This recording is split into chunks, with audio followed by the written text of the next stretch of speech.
दोस्तों, अल्लाह ताला ने कुरान पाक में फरमाया है कि हमने हर कौम के अंदर नबी और डर सुनाने वाला भेजा है।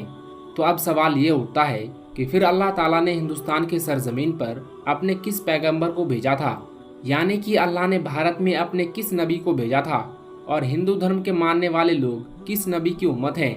आज हम आपको इसी सवाल का जवाब देने वाले हैं, जिसे जानकर यकीनन आप भी हैरान रह जाओगे। इसलिए आज का ये वीडियो आप सभी के लिए बहुत ही खास है। आप हिंदू हो या मुसलमान, आप इस वीडियो को आखिर तक जरूर देखें और दिल से एक लाइक करके इसे शेयर भी कर दें, ताकि ये जानकारी और भी लोगों के पास में पहुंच जाए। तो चलिए दोस्तों, शुरू करते हैं आज की इस वीडियो को। दोस्तों, हदीस पाक से हमें मालूम चलता है कि दुनिया की हर कौम, हर वो जगह जहाँ पर इंसान आबाद थे, वहाँ पर 1,24,000 पैगंबर भेजे गए। लेकिन नाम से जिक्र सिर्फ 25 पैगंबरों का ही आया है, क्योंकि अगर इन सब के नाम, इनकी जिंदगी और इनके कौमों के हालात बयान हो जाते तो फिर कुरान पाक इबरत की किताब के बजाय तारीखी किताब ज्यादा मालूम होती। शायद इसीलिए इनका जिक्र करना जरूरी नहीं था। मगर आज हिंदू धर्म के मानने वाले लोगों का दावा है कि उनका हिंदू धर्म मुसलमानों की तारीख से भी हजारों साल पुराना है और ना ही हिंदुस्तान की धरती पर कभी कोई नबी भेजा गया है। और इनके पास भी कुरान पाक की तरह कई किताबें मौजूद हैं जिनमें किसी भी पैगंबर का कोई जिक्र मौजूद नहीं है, ऐसा इन लोगों का कहना है। जबकि ये बात सरासर झूठ और गलत है, क्योंकि कुरान पाक में अल्लाह ताला फरमाता है, ए मोहम्मद, हमने आपको तमाम जहां के लिए यानी कि कयामत तक के इंसानों के लिए हिदायत बनाकर भेजा है। इसका मतलब ये है कि इसमें हिंदुस्तान की सरजमीन भी शामिल है। तो फिर आखिर हिंदू धर्म के मानने वाले लोग इसका इनकार क्यों करते हैं? और अगर हिंदुस्तान की सरजमीन पर कोई नबी वाकई में नहीं भेजा गया तो फिर ये कौम आबाद कैसे हुई? आइए अब आपको इस सवाल का जवाब देने की कोशिश करते हैं। दोस्तों, हिंदू धर्म के मानने वाले लोगों का दावा है कि हिंदू धर्म दुनिया का सबसे पुराना धर्म है। इतना पुराना कि जब इस्लाम या मुसलमान मौजूद ही नहीं था। और इनकी ये बात सही भी है, क्योंकि कुफ्र और शिर्क की शुरुआत तो उसी दिन से हो गई थी जिस दिन हजरत आदम अलैहिस्सलाम के बेटे हाबिल ने काबिल का कत्ल किया था और फिर अलग होकर कुफ्र और शिर्क में मुब्तला हो गया था। और तारीख इस बात की गवाह भी है कि हजरत इब्राहीम अलैहिस्सलाम की कौम भी बुत परस्त थी। और यही नहीं, अल्लाह के प्यारे नबी हजरत मोहम्मद सल्लल्लाहु अलैहि वसल्लम के ऐलान नबुव्वत से पहले काबा के अंदर भी 360 बुत मौजूद थी, जिन्हें फिर मक्का फतेह के बाद में तोड़ा गया था। तो अब इससे यह बात मालूम होती है कि बुत परस्ती तो दुनिया के पहले इंसान हजरत आदम अलैहिस्सलाम के नाफरमान औलाद से शुरू हो गई थी और आज तक मौजूद है। मगर इसका ताल्लुक किसी धर्म या मजहब से नहीं है, बल्कि गुमराही से है, जो कि शैतान करवाता है। अब जहाँ तक हिंदुस्तान की धरती की बात है, तो यहाँ पर भी इन लोगों की हिदायत के लिए यकीनन कई पैगंबर भेजे गए, जिनकी कुछ तालीमात तो आज भी सही सलामत में मौजूद है, मगर ज्यादातर को बिगाड़ दिया गया है। और इसी वजह से बुत परस्ती और बुराई शुरू हो गई, क्योंकि इनकी किताबों में आज भी एक ही खुदा की इबादत का हुक्म दिया गया है, जिसमें बताया गया है कि खुदा का कोई शरीक नहीं है, वो एक है, उसकी कोई औलाद नहीं है। मगर फिर भी लोग उसकी कई मूर्तियां बनाकर पूजा करने लगे। और आज तक हिंदू धर्म के अंदर छोटे बड़े मिलाकर 36 करोड़ देवी देवता माने जाते हैं, या यूं कहे कि अब तक 36 करोड़ बुत बनाए जा चुके हैं। दोस्तों, आज हिंदू स्कॉलर्स का ये दावा है कि हमारा हिंदू धर्म दुनिया का सबसे पुराना धर्म है, क्योंकि इस्लाम की शुरुआत तो आज से 1400 साल पहले अरब से हुई थी। इसीलिए इस्लाम का हिंदुस्तान की सरजमीन से कोई ताल्लुक नहीं है। मगर ये कम अकल लोग शायद इस बात को नहीं जानते हैं कि इस दुनिया का पहला पैगंबर ही हिंदुस्तान की सरजमीन पर उतारा गया था। जी हाँ, पहला पैगंबर भारत की धरती पर ही उतारा गया था, और वो थे हजरत आदम अलैहिस्सलाम। मुसलमान लफ्ज का मतलब है अपनी ख्वाहिशों को रब के हवाले करने वाला और उसका हुक्म मानने वाला। लेकिन अब यहाँ पर हैरान करने वाली बात यह है कि आदम संस्कृत जबान का लफ्ज है, और आपको मालूम है कि संस्कृत भारत की जबान है, अरब की नहीं है। और संस्कृत में आदम का मतलब होता है पहला, शुरुआती या फिर असली। और हम आपको बता दें कि हजरत आदम अलैहिस्सलाम को कदीम संस्कृत की किताबों के अंदर मनु कहकर बुलाया गया है। अगर हिंदू किसी तरह से उनके वजूद का इनकार करने की कोशिश करे तो ऐसा बिल्कुल नामुमकिन है, क्योंकि इन्हीं की मुकद्दस किताब ऋग्वेद और पुराण में आदम की पैदाइश और फरिश्तों का उनको सजदा करना और फिर आदम की पसली से हजरत हवा की पैदाइश, शैतान का इन दोनों को बहकाकर जन्नत से निकलवाना और फिर इस जमीन पर उतार देने का जिक्र साफ तौर पर मौजूद है। और एक खास बात यहाँ पर यह भी है कि श्रीलंका की जमीन से हिंदुस्तान की सरजमीन को जोड़ने के लिए बना हुआ कुदरती पुल आज भी हजारों साल बाद पानी के दरमियान मौजूद है, जिसका बनना भी कोई इत्तेफाक नहीं है। अब दोस्तों, यहाँ पर सबसे अहम सवाल ये है कि हिंदुस्तान की सरजमीन पर जिस भी पैगंबर को भेजा गया उसके बारे में हमें तारीख में क्या सबूत मिलते हैं। यहाँ पर सबसे पहले तो हम आपको बता दें कि हिंदू नाम का कोई भी मजहब तारीख की किताबों में मौजूद नहीं है और ना ही हिंदू धर्म की किसी भी किताब में और ना ही किसी आसमानी किताब में हिंदू नाम का कोई जिक्र है। लेकिन हाँ, ये बात जरूर है कि कभी किसी जमाने में सिंधु नदी के करीब रहने वाले जो लोग थे वो अपने इलाके के नाम की वजह से अपने नाम को बिगाड़कर हिंदू कहलाए जाने लगे, जबकि असल में इनका यह मजहब संस्कृत जबान के अंदर हिंदू नाम से नहीं बल्कि सनातन धर्म के नाम से मौजूद है, जिसका अरबी में मतलब है मजहब पर कायम रहने वाला। इसका ऐसा ही मतलब कुरान पाक के अंदर भी मौजूद है। कुरान पाक में इस्लाम को हमेशा बाकी रहने वाला दीन कहा गया है। इसका मतलब ये है कि सनातन का मतलब भी मजहब इस्लाम से ही है। इसके अलावा इनके वेदों में हजरत नूह अलैहिस्सलाम का जिक्र भी साफ तौर पर किया गया है, जिसमें उन्हें नोहा कहा गया है और वेदों में पैगंबरों को मनु कहा गया है और हजरत नूह अलैहिस्सलाम को बड़े सैलाब वाला मनु कहकर बयान किया गया है और इनकी कश्ती से लेकर सैलाब तक का पूरा वाकया तफसीर के साथ में बयान किया गया है। तो अब इससे यह बात साफ हो जाती है कि नूह लफ्ज संस्कृत के अंदर भी मौजूद है, जिसका मतलब है कश्ती वाला, जो कि अरबी जबान के अंदर भी है। तो अब इससे यह बात साफ हो जाती है कि नूह लफ्ज संस्कृत के अंदर भी मौजूद है। तो अब इन सब बातों से एक बात आईने की तरह साफ हो जाती है कि हिंदुस्तान की सरजमीन और हजरत नूह अलैहिस्सलाम के दरमियान एक ताल्लुक मौजूद है और तूफान के बाद जिन वेदों को नाफिज कहा गया था वो हजरत नूह अलैहिस्सलाम की तालीमात थी और इसके बाद हिंदुस्तान की सरजमीन पर उनके बेटे की नस्ल से आगे फैला। लेकिन इसके बाद इस कौम ने गुमराह होकर बुत परस्ती करना शुरू कर दिया था और तारीख के हवाले से ये भी पता चलता है कि नूह की कौम की तरह देवी देवताओं की पूजा करने का तरीका दुनिया में कहीं और मौजूद नहीं था। और कुरान पाक में नूह की कौम को साबी कहा गया है, जो कि ईरान की सरजमीन को कहते हैं, जहां सिर्फ हजरत इब्राहीम अलैहिस्सलाम पैदा हुए थे, जिनकी कौम यही मुशरिक थी। उन्होंने नूह और उनके दरमियान आने वाले तमाम अंबिया इकराम की तालीमात को या तो बदल दिया या फिर उनको भुला दिया और फिर पूजा करते थे। इसके अलावा फरिश्तों की इबादत भी किया करते थे। इसलिए फिर इन लोगों ने खुदा के साथ साथ फरिश्तों की मूर्तियां भी बनाकर उन्हें भी खुदा का दर्जा देना शुरू कर दिया था। बिल्कुल वैसे ही जैसे हर बड़े काम पर अल्लाह ने फरिश्तों को मुकर्रर किया है और वो हर बड़े काम पर अल्लाह की तरफ से पाबंद हैं। इसी तरह से इन लोगों ने भी तरह तरह की खुदा की मूर्तियां बना ली और ये लोग सितारे और आग की भी पूजा करते थे। इसलिए आज भी हिंदू धर्म के मानने वाले लोग सितारों के अंदर इतना ज्यादा यकीन रखते हैं और आग की भी पूजा करते हैं। लेकिन अब सवाल ये उठता है कि ये सब कुछ जानकर भी हिंदू धर्म के मानने वाले लोग इसका इनकार क्यों करते हैं? क्यों नहीं मानते हैं कि अल्लाह के वादे के मुताबिक उनकी कौम के अंदर भी अल्लाह के पैगंबर को उतारा गया है, उन्हें भी डर सुनाया गया है। इस बात को समझने के लिए आपको एक हदीस पाक के बारे में जानना होगा। हजरत अबू सईद खुदरी रजी अल्लाह ताला अन्हु से रिवायत है कि अल्लाह के प्यारे नबी ने फरमाया कि कयामत के दिन जब हजरत नूह अलैहिस्सलाम और उनकी कौम को बुलाया जाएगा और अल्लाह हजरत नूह अलैहिस्सलाम से ये सवाल करेंगे कि क्या आपने अपनी कौम तक मेरा पैगाम पहुंचा दिया था, तो इस पर हजरत नूह अलैहिस्सलाम फरमाएंगे, बेशक मेरे मालिक। इसके बाद नूह की कौम से पूछा जाएगा कि क्या नूह ने मेरा हुक्म तुम तक पहुंचा दिया था, तो ये सुनकर वो लोग इनकार कर देंगे और कहेंगे कि हमारे पास में कोई भी डर सुनाने वाला नहीं आया, हमें आपका कोई भी पैगाम नहीं मिला। फिर अल्लाह ताला हजरत नूह अलैहिस्सलाम से फरमाएंगे, आपका गवाह कौन है? तो वो फरमाएंगे कि मेरा गवाह हजरत मोहम्मद सल्लल्लाहु अलैहि वसल्लम और उनकी उम्मत है। फिर तुम लोगों को पेश किया जाएगा और तुम लोग इस बात की गवाही दोगे कि हजरत नूह अलैहिस्सलाम ने आपका पैगाम पहुंचा दिया था। इसके बाद अल्लाह के प्यारे नबी सूरह बकरा की आयत 143 पढ़ेंगे।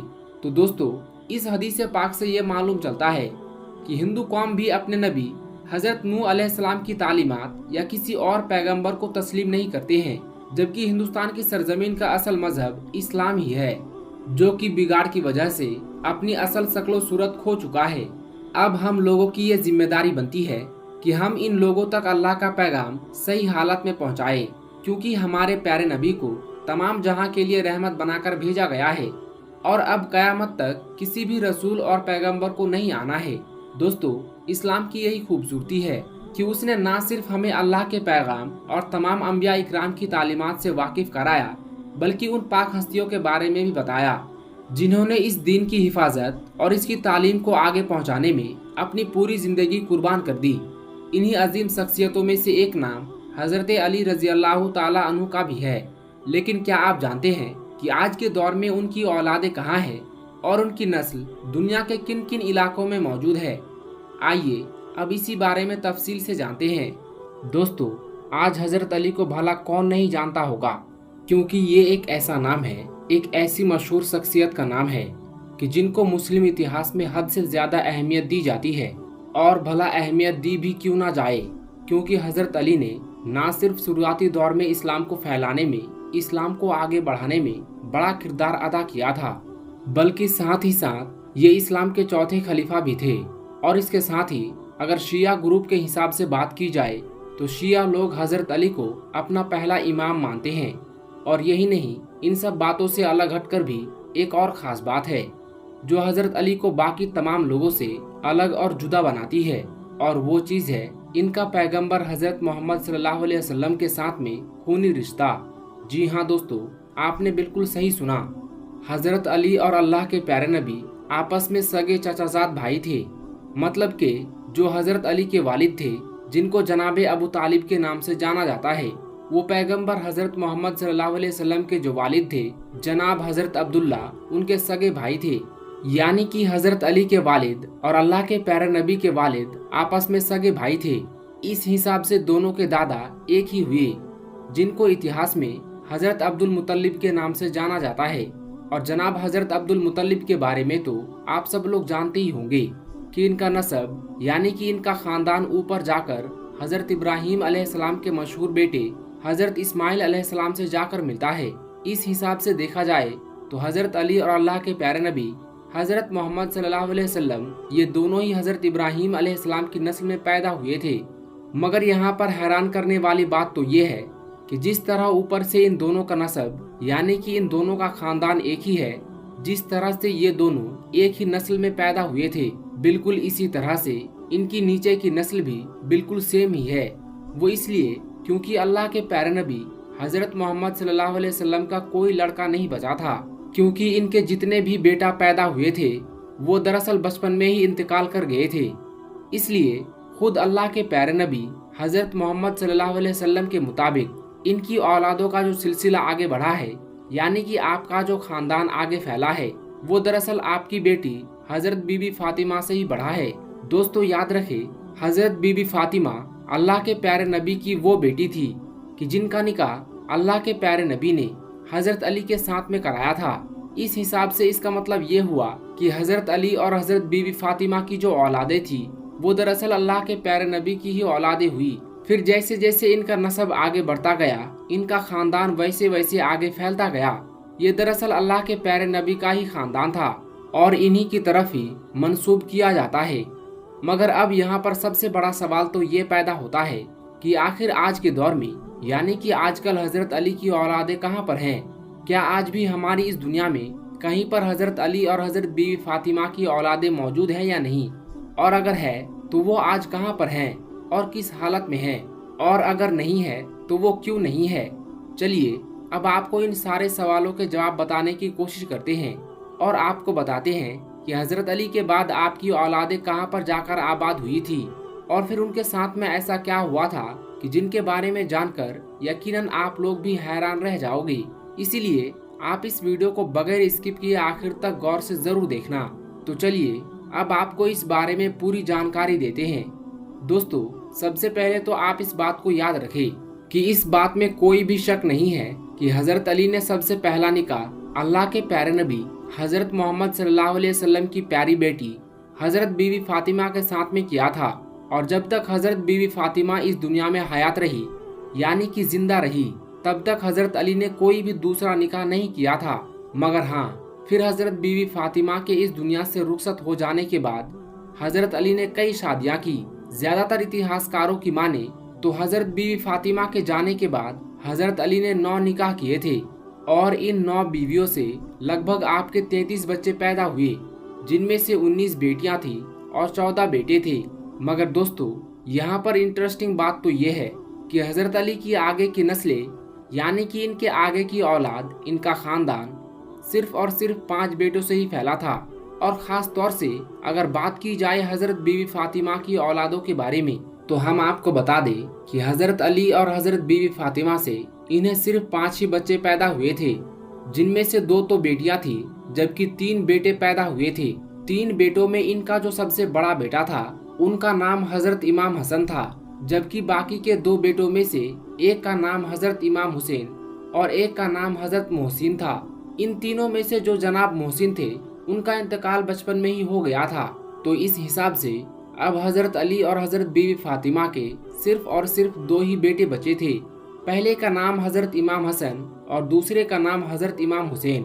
और याद रहे, इन दोनों की ही औलादों को आज के दौर में, यानी कि आज हमारी इस दुनिया में आम तौर पर सैयद के नाम से जाना और पहचाना जाता है। अब दोस्तों, सबसे पहले बात करते हैं हजरत अली और हजरत बीवी फातिमा के बड़े बेटे हजरत इमाम हसन की औलादों के बारे में।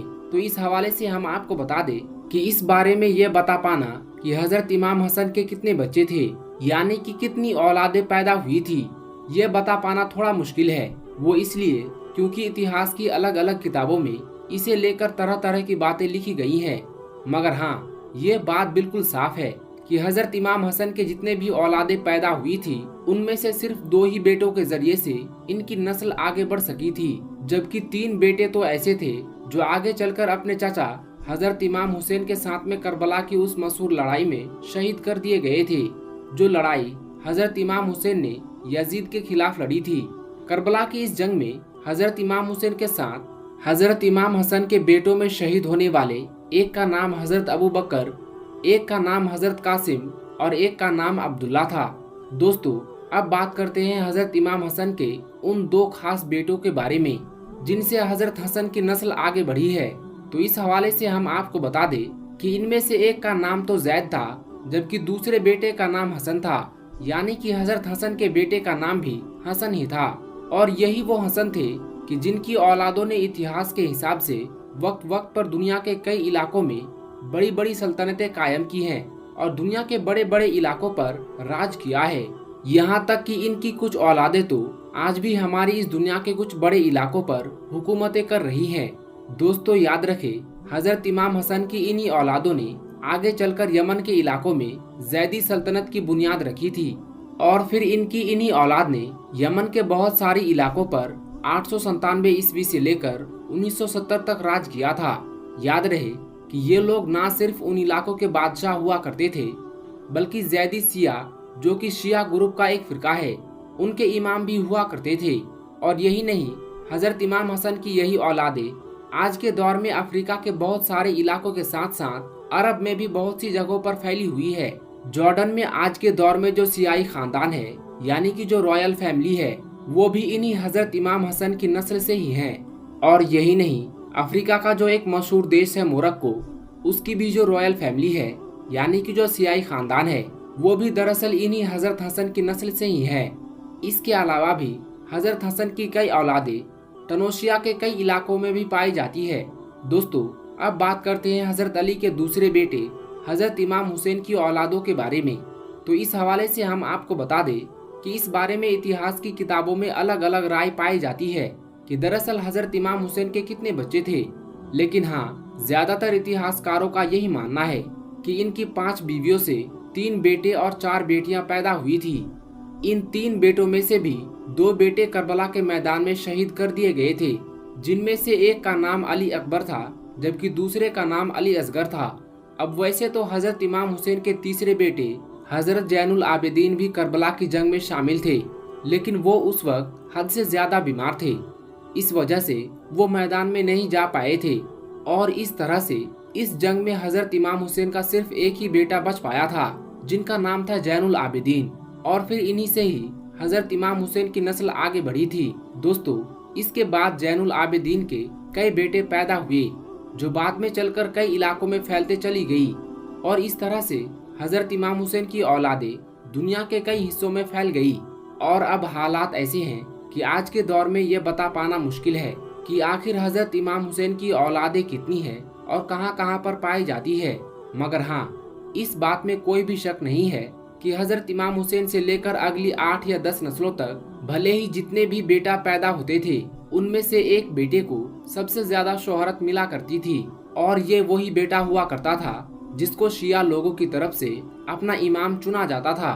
मिसाल के तौर पर हजरत इमाम हुसैन की इकलौते बेटे यानी कि हजरत जैनुल आबिदीन के बहुत सारे बेटे पैदा हुए थे, उनके भी बहुत सारे बेटे पैदा हुए थे, मगर उन बेटों में से सबसे ज्यादा शोहरत सिर्फ एक ही बेटे को मिल सकी थी जिनको हम सब हजरत इमाम बाकिर के नाम से जानते हैं। फिर इसी तरह से हजरत इमाम बाकिर के भी बहुत सारे बेटे पैदा हुए थे, मगर उनमें भी सिर्फ एक को ही शोहरत मिली थी जिनको हम सब लोग हजरत इमाम जाफर सादिक के नाम से जानते हैं। ठीक इसी तरह से ये सिलसिला हर नस्ल में और हर उस दौर तक चलता रहा जब तक के शिया ग्रुप के 12 इमाम पूरे नहीं हो गए थे। मगर दोस्तों याद रखें, हजरत अली के बेटे यानी कि हजरत इमाम हुसैन की नस्ल में पैदा होने वाले जिन लोगों को शिया लोग अपना इमाम मानते हैं, उन सभी को सुन्नी मुसलमानों में भी हद से ज्यादा अहमियत दी जाती है और इनको भी बड़े ही अदब के साथ में याद भी किया जाता है। दोस्तों, अगर आपको हजरत अली और उनकी औलादों से सच्ची मोहब्बत है तो आप उनकी मोहब्बत में इस वीडियो को दिल से एक लाइक जरूर कर दे और हो सके तो इस वीडियो को शेयर भी कर दे ताकि ये जानकारी और भी लोगों के पास में पहुंच जाए। तो दोस्तों, उम्मीद करते हैं कि आपको ये वीडियो पसंद आया होगा। आज की इस वीडियो में बस इतना ही। हम मिलेंगे आपको अगली वीडियो में, तब तक के लिए अल्लाह हाफिज।